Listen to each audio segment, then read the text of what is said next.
Hey guys, today I wanted to talk about Japanese cards and specifically a trend I've been noticing over the last year, and which is that the days of cheap Japanese Pokemon cards booster boxes are over. And I've been seeing this as kind of an issue, especially for someone who tries to sell the cheapest cards to, any the new collector that's getting it, because a lot of my business has been based off of selling the cheapest Japanese boxes because people just want a low barrier to entry to get to know the hobby and just rip packs. But let me tell you guys about what I've been noticing over last year and potentially what may be causing it. Though I'm not completely sure, feel free to let me know your thoughts about this in the comments, but let's get started.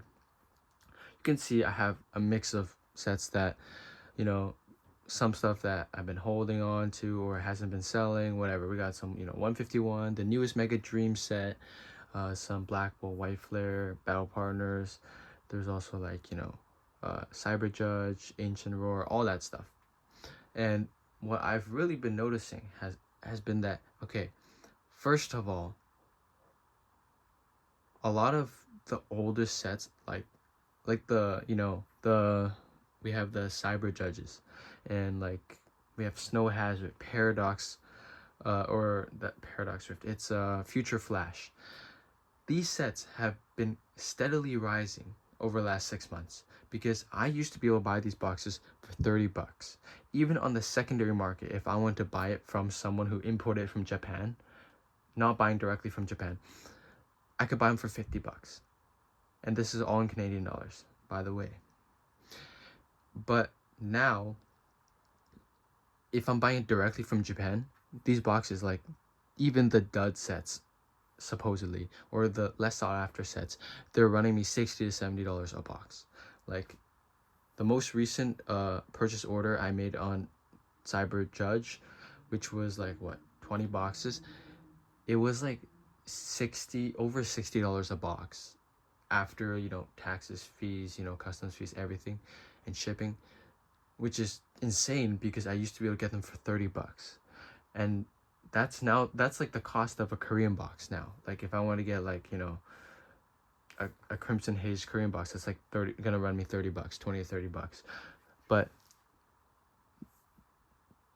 how insane is it? Because if you think about the fact that 6 months ago I get it for $30 and now it's $60, in 6 months it's double the price. It's 100% increase, which is larger than many asset classes. It's outperforming so many asset classes and even other more hype stuff in Pokemon, like the 151 prismatic. You This is like parabolic growth. But of course, it's deceiving to say, within 6 months this box went up 100%, because uh one thing that I noticed is that the market price didn't really raise much. So the reality is that the margins are getting cut thinner for us that are importing from Japan and selling them. But also that, this growth is obviously not it's not exponential. It's not going to continue as well. But I'm just noticing that basically the floor price for Japanese boxes has risen, because even the sets like Battle Partners and even Mega Symphonia, that like after the initial hype of the release have steadily been falling, they don't fall down to the $30 price range, of course. They all sit around $70 to $80. Some of them like 65. And like even the old sets like Future Flash and uh Cyber Judge, the lowest you're getting them for is like 60, maybe 55 if you're lucky. But as compared to 6 months ago, when you get them for $30 to $40 max, it's a crazy increase. But what I'm saying is this is happening not because the market is going up, because the margins are getting thinner. People in Canada and US are not willing to pay, over $100 a box for Cyber Judge. Are you crazy? Or Future Flash? No one wants these sets. Only the like very few collectors actually want these sets, or maybe some beginners, they want these sets, or your average Joe that doesn't know much about Pokemon will just pick up a pack to rip, pick up a box, a cheap box to rip. But for some reason, the price in Japan keeps on rising. Now, there's two possibilities I think about this happening. Is either one, since the Japanese resellers, they all see that the people here in North America will continue to buy, and Europe, everywhere else in the world, they will continue to buy no matter how much.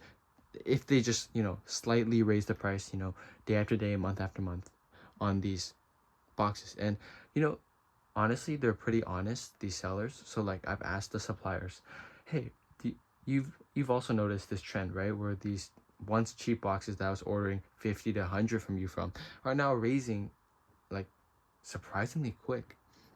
And they've just said like, yeah, it's been a lot more difficult sourcing these boxes, so the price is going up, which, yeah, it makes sense because the set's getting older and whatever. But the price isn't really following in the in in North America, in the North American markets. So what really we see, I guess, is like a mismatch between the supply and demand, I guess, because the demand is not rising despite the supply falling. So I don't even know how this is possible, because by definition, if the supply is being depleted, there should be increasing demand. However, since it is a limited resource technically, since no more is being printed, then you know then you can see how this can happen. Although I'm not completely sure if all these sets, they're completely out of print. But from what I understand, at least the majority would, like, the printing would be slowed as compared to, they're going to be focusing on like Mega Dream, the new sets coming out, right? That's one possibility. But the other possibility is just that the market has decided to settle at just a higher floor. Maybe because of inflation, other reasons. Because, we used to see, booster boxes for like $120.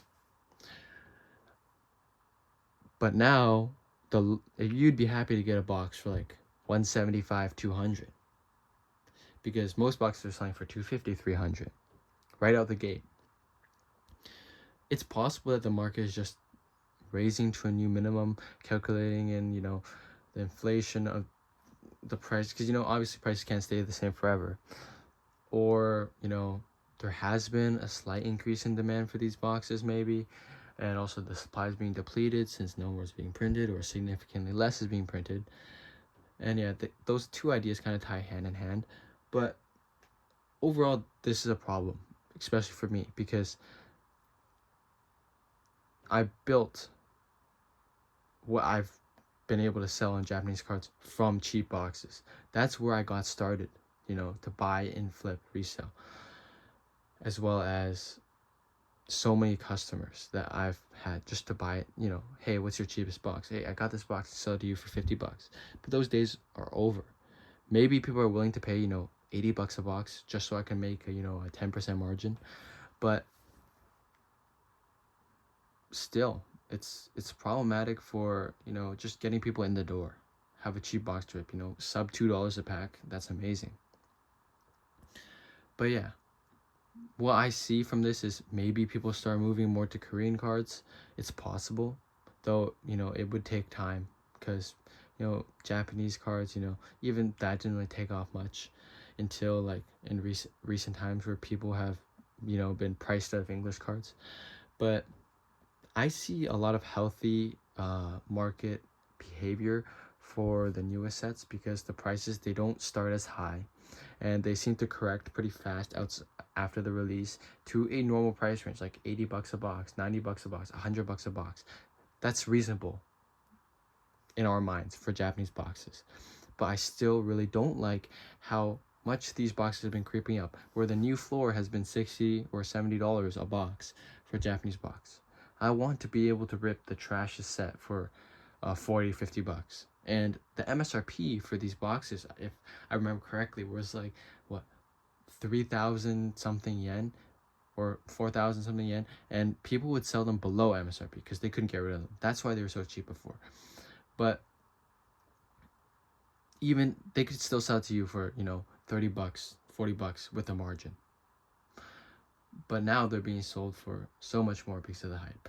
I don't know if it's going to return back to the lows. I would assume so, if once the demand significantly decreases and the overall hype, the bull market, completely ends, because then suppliers are going to struggle to move boxes and they need a way to blow them out, so they're going to just just blow these low price boxes to whoever wants to buy them, right? But that's just what I think. I think it's a problem, and I've seen this happening steadily since I started buying them. Since I started buying them like a year ago, they have not been dipping. They just keep going up, up, up, up, up. Even though we're now seeing a slight decrease in the bull market. So I really don't know where these boxes are headed. Hopefully they don't keep rising past $70. And I want to see boxes that I can buy for, 40, 50 bucks. So I can sell at a lower price as well. But that's just why I think, if you guys have any experience selling Japanese boxes, or if you are a buyer of Japanese boxes, let me know what you think in the comments. But this is the trend I've been seeing. So yeah, that's going to be it for this video. Subscribe to join the journey.